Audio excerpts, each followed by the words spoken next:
ఎప్పుడు షూటింగ్కి కూడా టైంకి రాడు. ఈరోజు కూడా సీనన్న మీరు షూటింగ్కి టైంకి రారంట మీరు. నువ్వు బాగా యాక్ట్ చేయాలి రే.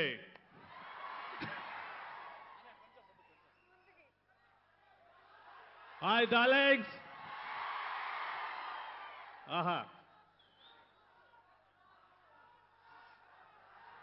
అనయ్య మీరు వచ్చారంటే ప్రభాస్ గారు దగ్గరలోనే ఉన్నట్టే కదా. అంతే అంతే అమ్మా వచ్చేస్తున్నారు. నాకు జన్మనిచ్చిన తల్లిదండ్రులు అయితే నాకు సినిమా జన్మనిచ్చిన ప్రభాస్ గారు. ఆయనకి ఆ జన్మాంతం రుణపడి ఉంటాను. మీరు మేము అందరం కలిసి ఆయన పేరు నిలబెట్టాలని మనస్ఫూర్తిగా కోరుకుంటున్నాను. యువి క్రియేషన్స్ గురించి ఎక్స్ప్రెస్ రాజా సినిమా గురించి. యువి క్రియేషన్స్ నా మాతృ సంస్థ. ప్రమోద్ గారు, వంశీ గారు ప్రొడ్యూసర్స్. చూడడానికి చాలా సాఫ్ట్గా ఉంటారు, కానీ చేసే పనులు మాత్రం చాలా హార్డ్గా ఉంటాయి. చిన్న సినిమాని స్టార్ట్ చేస్తారు, అది పెద్ద పెద్ద సినిమాలు చేస్తారు. సో ఈ సంస్థకి 4 సినిమాలు కూడా నేను నటించాను. సో ఈ సినిమాలో గాంధీ గారు నాకు చాలా పెద్ద వేషం ఇచ్చారు. ఫస్ట్ టైం గోండాల పక్కన రౌడీల పక్కన చేసిన నేను ఒక హీరోకి మేనమామ క్యారెక్టర్ చేశాను. త్రూఅవుట్ ఈ సినిమాలో ఉంటాను. ఐ థింక్ మీ అందరూ బాగా ఎంజాయ్ చేస్తారని ఆశిస్తున్నాను. ఫస్ట్ థ్యాంక్స్ టు మెర్లబాగ్ గాంధీ గారు. నాకు ఈ వేషం ఇచ్చిన గాంధీ గారికి చాలా చాలా థ్యాంక్స్. యువి అంటేనే ప్రభాస్ గారు, యు అంటే మీరు, వి అంటే మేము మీకోసం మంచి మంచి సినిమాలు చేస్తాం, ప్రభాస్ గారి పేరు నిలబెడతాం.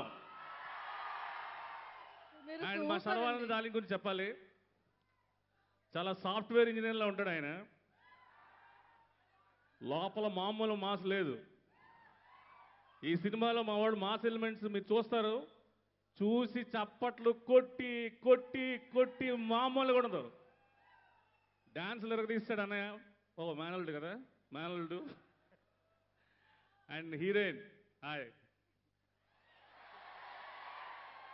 అందులో హీరోయిన్ అంటే చిన్న సాంగ్స్, లవ్ సీన్స్ వాటిలో వెళ్ళడం కాకుండా డిక్షనరీ పెట్టుకొని ఒక ఎరగకుప్పేసింది ఒక ఫైట్లో. ఈ ఫైట్ మీకు భలే ఉంటుంది. హీరోని డామినేట్ చేద్దాం అనుకుంది కానీ కుదరలేదు. అండ్ ఈ సినిమాలో పనిచేసిన అందరికీ, మా ప్రొడ్యూసర్ విక్కీ గారికి, నా తమ్ముడు సందీప్, అండ్ ఈ సినిమాలో పనిచేసిన ప్రతి టెక్నీషియన్స్కి, యాక్టర్స్కి థ్యాంక్స్ చెప్పుకుంటూ. బోర్ కొడుతుందా? ఎక్కువ మాట్లాడుతున్నానంటే.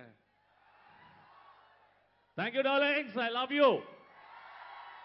థ్యాంక్ యూ అన్న. మీరు మాట్లాడుతుంటే ఎప్పుడు వినాలనే ఉంటుంది. Thank you so much. Vizag లో పేవర్స్ గా తిరిగే వాళ్లలో ఓ సర్వే నిర్వహిస్తే అందులో మొదటి పేరు నీది, రెండో పేరు నీ పేరు వచ్చిందిరా. సర్వే ఎవడు చేశాడు కానీ ఆడికి సన్మానం చేయొచ్చు సార్.